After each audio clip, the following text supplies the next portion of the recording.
I lost the fear seeing all the ONA staff that were there, even ONA staff, other members from ONA, just all coming together. It made me feel welcome. It made me feel like some kind of camaraderie, and I knew I had the support behind me, and I thought, wow, this is great. This is really good feeling.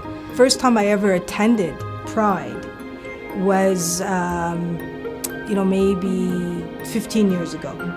And I was just, attending the parade with my partner, and I was so surprised when I saw ONA marching in the parade. And I thought, wow. And I remember saying, that's our union. And I remember Andy was there, but I didn't know him at the time. But I just felt so proud and so happy that ONA was there. I was marching recently in a London Pride parade, and I saw a protester on the side of the street, so I went over, left the parade, and went and asked him, what exactly is your problem, with us being here. And again, because it's a judgment in his opinion, I was interested to hear what he had to say, which was basically that, it's wrong, and, quoting the Bible and so on. And I said, well, I'm very sorry to hear that you say that, but no matter what, I still think you're an okay person.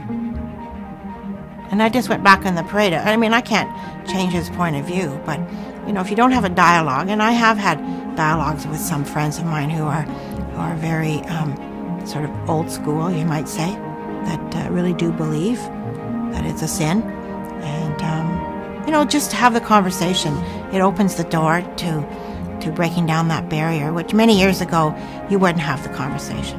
After the second parade that I marched in, I actually felt comfortable enough. I remember setting the date July 1st. That was actually when I came out to my sister, and decided that if anybody was to ask me how I identified, that I would actually come out and not hide it anymore. So World Pride, or Pride Toronto, has actually played a huge part in that process.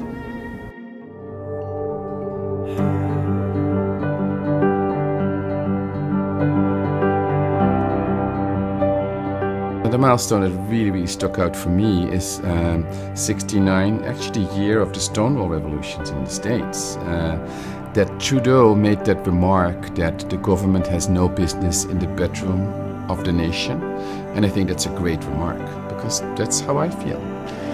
The view we take here is that there's no place for the state in the bedrooms of the nation, and I think that what's done in private between adults doesn't concern the criminal code. The 1984, where Church Street was the first time it was closed entirely for Pride, for me it was in that same era, because that was when I came out. And I attended, and I was not living in Toronto at the time. I came in from small town Ontario. And basically in those days we only had one side of Yonge Street for the parade. I think the numbers were, a couple hundred, maybe to 500,000 people who actually attended it.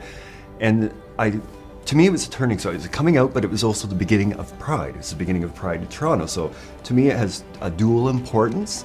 1987 was so important to me when I look back at the history of human rights and the evolution of human rights in Ontario, is because sexual orientation was added to the Human Rights Code. Years ago, I've been working for 24 years in nursing, and when I first started out, it was scary. You had to always have this front that you didn't want people to know, because even people that you work with, they don't understand it, and they would mock you for who you are. And there was a time when you had to put this mask on almost and pretend that you're someone that you weren't. And I find 24 years later, I'm not doing that anymore. I've taken the mask off, and I am who I am, and I'm proud to be who I am. Union rights as human rights, to me, they are one and the same. Union rights, to me, and it means the right to be free from discrimination, and that's free from discrimination in my place of employment. To me, that is the same as a basic human right. It would mean free to work in an environment that's safe and free from reprisals. Challenging the employer on those things can make positive change, and we were able to make positive change in some of the places I've worked at just by having a Human Rights and Equity Committee set up, just by having them do education to make our members and their managers aware of what they should and shouldn't be doing. When it comes to employment and even friends, there are times where you stay in the closet. You have to kind of second guess yourself. It's a comfort level. And being a part of a union, it's just that comfort level is there. It's the union walks the walk. It doesn't talk the talk. And I think back to one of my earlier jobs that I had when I came to Toronto, which was in around 1997.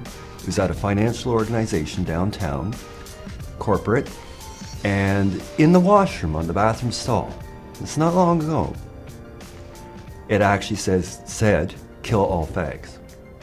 And it actually was a bit of a struggle for me to actually act on that with my manager.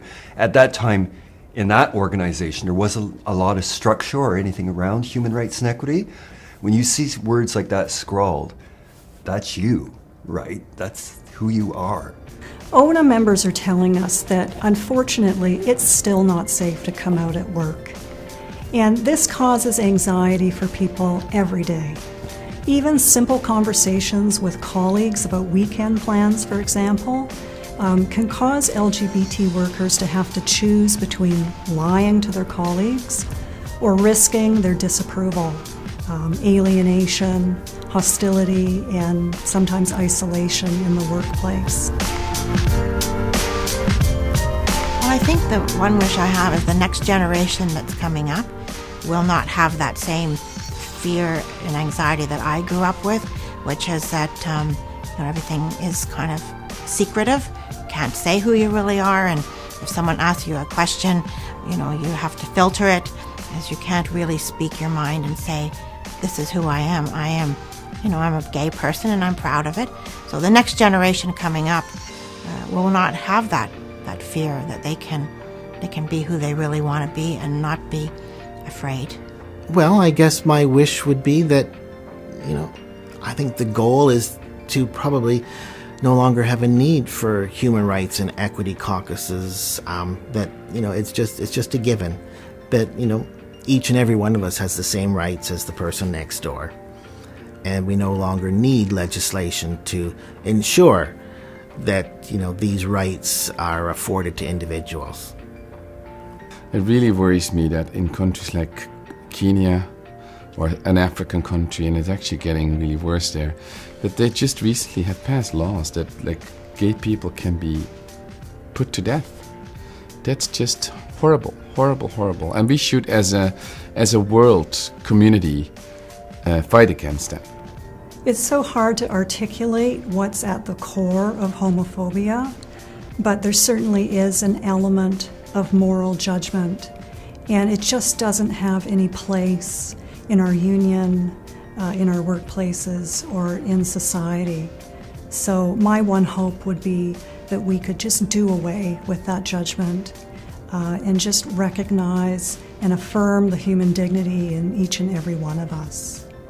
When I was marching last year, I was thinking about it, and it's also remembering the challenges that we've been through and the people that we've lost.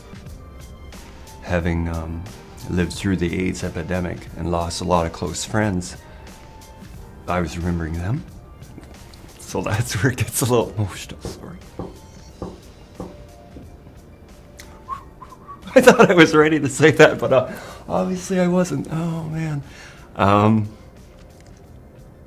And as each step that you take, it's a step forward. I know it sounds kind of like a cliche, but it is true.